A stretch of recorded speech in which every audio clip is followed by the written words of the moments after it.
Hello students, welcome in my channel Naveen Sharma biology. तो काफ़ी दिनों बाद हम मिल रहे हैं।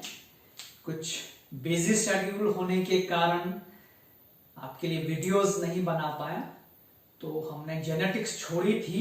आई थिंक 39 वीडियोस हमने जेनेटिक्स के कर लिए थे, उसको आगे कंटिन्यू करेंगे।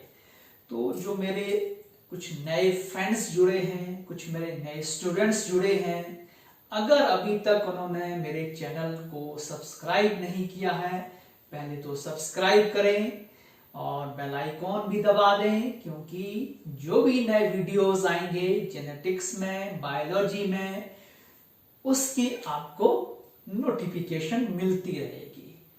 तो हमने इससे पहले रेप्लिकेशन किया, डीएनए का रेप्लिकेशन हम कंप्लीट कर चुके हैं। हमने 2 फेजेस में किया था। आज मैं ट्रांसक्रिप्शन करूंगा, DNA transcription, that is the first step of protein synthesis. तो जो ट्रांसक्रिप्शन की प्रोसेस है, इसको मैं 2 या 3 लेक्चर में कंप्लीट करने की कोशिश करूंगा। तो आज मैं बेसिक्स के ऊपर बात करूंगा ट्रांसक्रिप्शन में। Transcription, as you know, in case of genetics, this is not the topic of clear cut genetics, ये मॉलिक्यूलर बायोलॉजी में हम लेते हैं। तो क्योंकि इंटरलिंक है जेनेटिक्स के साथ, तो यहां पर हम जेनेटिक्स पढ़ भी रहे हैं, न्यूक्लिक एसिड्स के बारे में भी पढ़ रहे हैं, तो यहां पर बताना ज्यादा रेलेवेंट है। तो मैंने इसलिए टॉपिक प्रोटीन सिंथेसिस का यहां पर लिया है। उसका फर्स्ट पोर्शन ट्रांसक्रिप्शन है। तो जो ट्रांसक्रिप्शन की प्रोसेस है, दैट इज कॉल्ड हेटेरोकैटालिटिक प्रोसेस। अब ये हेटेरोकैटालिटिक प्रोसेस क्या होती है?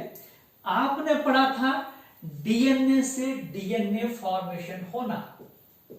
डीएनए से क्या बना? डीएनए। उसको आपने बोला क्या था वो? रेप्लिकेशन। ठीक है, डुप्लीकेट कॉपी बनी किसकी? डीएनए से डीएनए की। एक जैसे मॉलिक्यूल्स बने, nucleic acid, DNA nucleic acid है, सेम न्यूक्लिक एसिड बना, डुप्लीकेट कॉपी बनी, सेल, ऑटो मीन सेल, एक जैसा। तो इसको ऑटोकैटालिटिक प्रोसेस बोलते हैं। परंतु जो ट्रांसक्रिप्शन है, that is hetero. Hetero means different. अब होता क्या है? This DNA form RNA. This process is called transcription. अब इस न्यूक्लिक एसिड से दूसरा कोई और न्यूक्लिक एसिड बना, ठीक है, दैट इज हेटेरोकैटालिटिक प्रोसेस। अब हमने डिटेल में यही प्रोसेस यहां पर पढ़नी है, ट्रांसक्रिप्शन पढ़नी है। जब आरएनए से जो मैसेज डीएनए से आए, वो मैसेज डीएनए से आरएनए में पहुंचे, आरएनए से वो ट्रांसलेट हो जाते हैं और क्या बनता है? प्रोटीन बनता है। ठीक है, तो इस प्रोसेस को ट्रांसलेशन बोलेंगे। ट्रांसलेशन, उसको हम सेपरेट वीडियो में लेंगे। ठीक है, अब बात कर लेते हैं ट्रांसक्रिप्शन की। Mainly, as you know, if we draw the structure of DNA, तो डीएनए का स्ट्रक्चर कुछ इस तरह से है। आपको पता है डबल हेलिक्स स्ट्रक्चर होता है, कुछ इस तरह का स्ट्रक्चर है। तो उसमें 3 प्राइम एंड या 5 प्राइम एंड है। ये यहां से चला इस तरह से, और ये 3 प्राइम एंड है। ठीक है, यहां पर ये 5 है और ये 3 प्राइम एंड है। ये डीएनए है हमारे पास। ठीक है, इस डीएनए से क्या बनना है हमारा? Formation of RNA. क्या बनना है? आरएनए की फॉर्मेशन होनी है। This is RNA. ठीक है, इस पूरी प्रोसेस को हम क्या बोल रहे हैं? ट्रांसक्रिप्शन। ट्रांसक्रिप्शन बोल रहे हैं। अब होता क्या है? As you know, this DNA is double standard. Double standard DNA है, 2 स्ट्रैंड है इसमें। ठीक है, एक यहां से है जो यहां से 5 प्राइम एंड से स्टार्ट हुआ है, ये वाला स्ट्रैंड। ठीक है, अगर हम इसको इस तरह से देखें, सपोज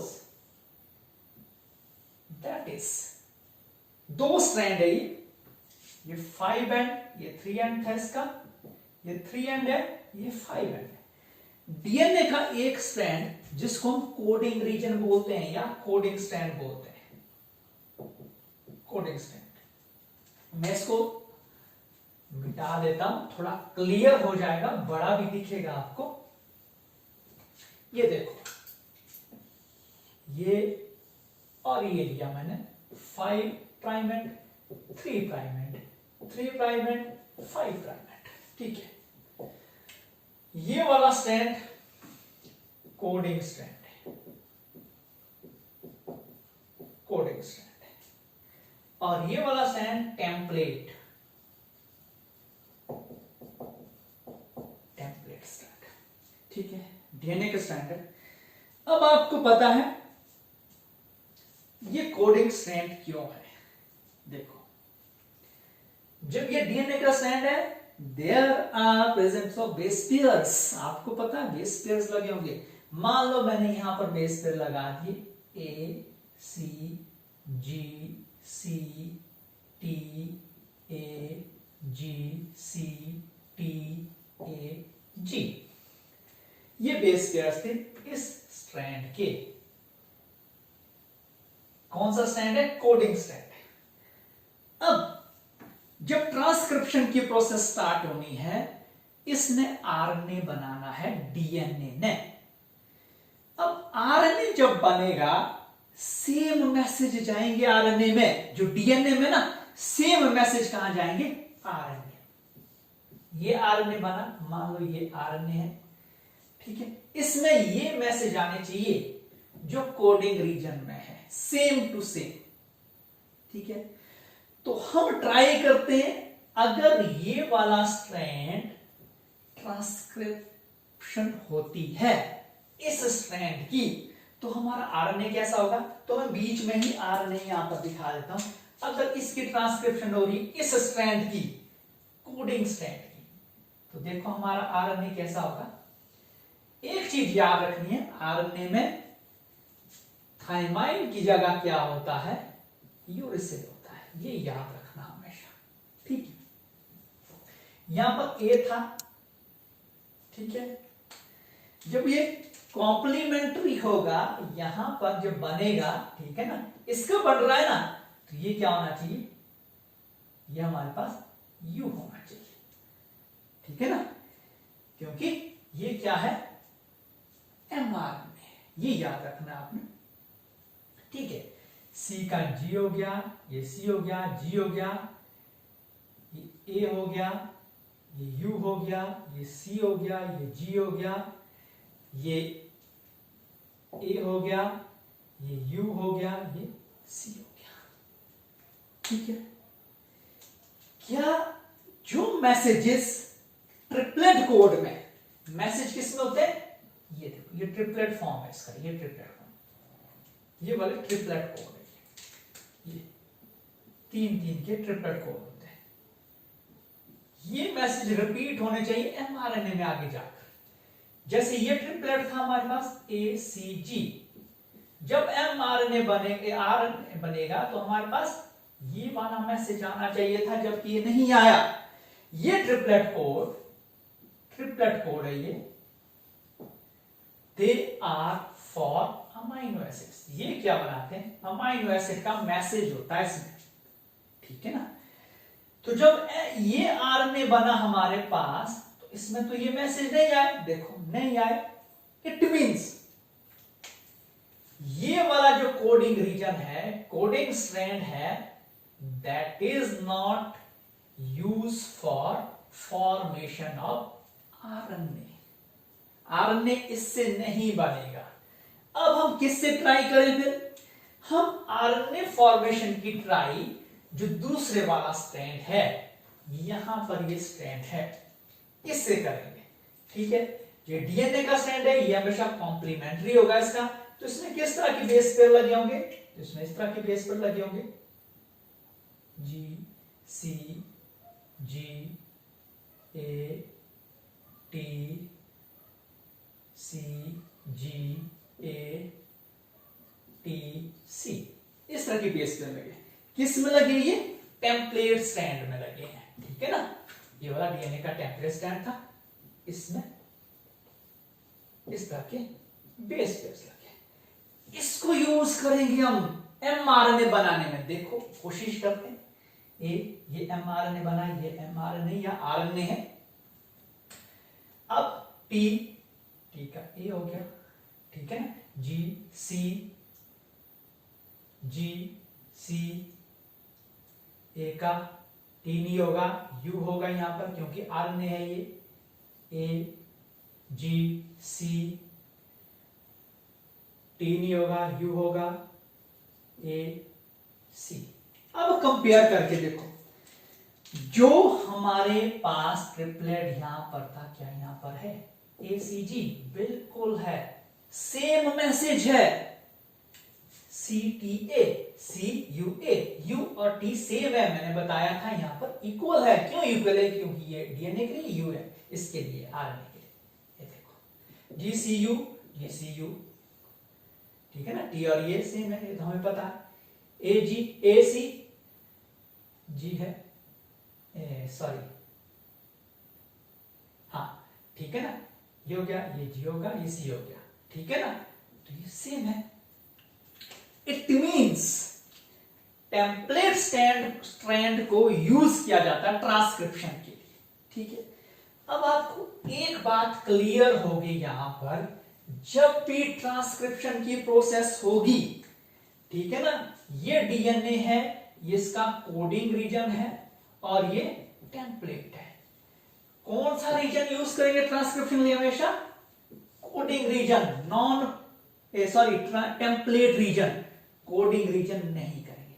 अब क्वेश्चन राइज होता है पहला, why coding region is not used for transcription? तो उसका आंसर मैंने बता दिया, why coding strand not used for transcription।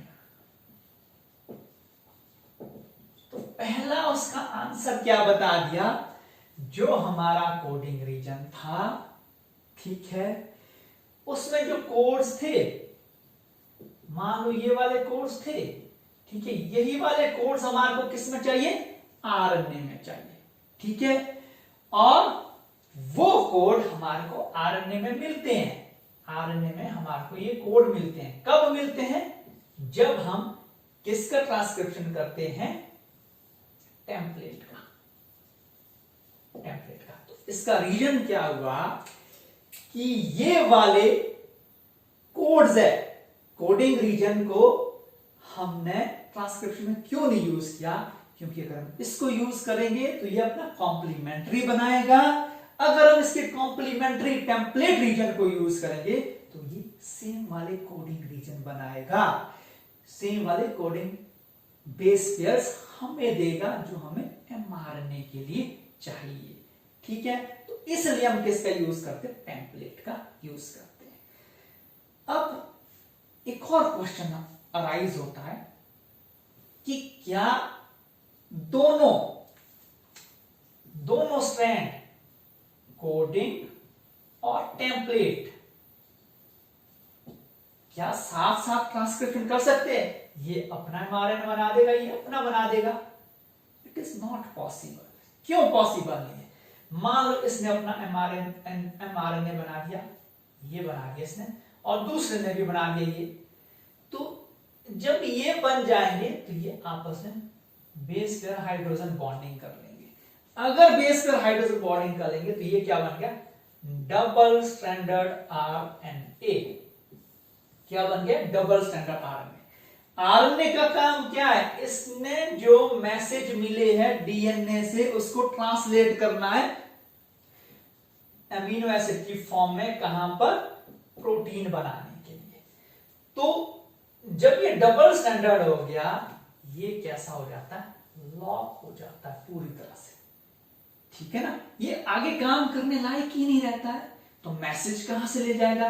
कोई प्रोटीन नहीं बनेगी, कोई एंजाइम नहीं बनेगा, सारी मेटालिटिक एक्टिविटी, मेटाबॉलिक एक्टिविटीज जो भी सेल की है वो स्टॉप हो जाएगी।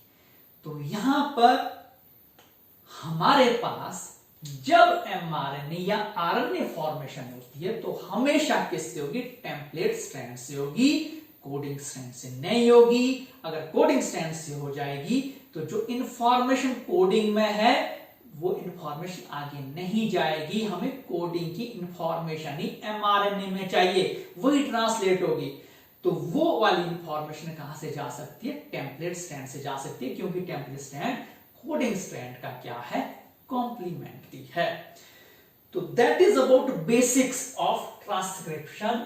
इससे आगे हम ट्रांसक्रिप्शन यूनिट के बारे में कल पढ़ेंगे और हम ट्रांसक्रिप्शन एंजाइम्स के बारे में पढ़ेंगे और प्रोसेसेस पढ़ेंगे। There are 3 types of processes: initiation, elongation and termination in case of transcription.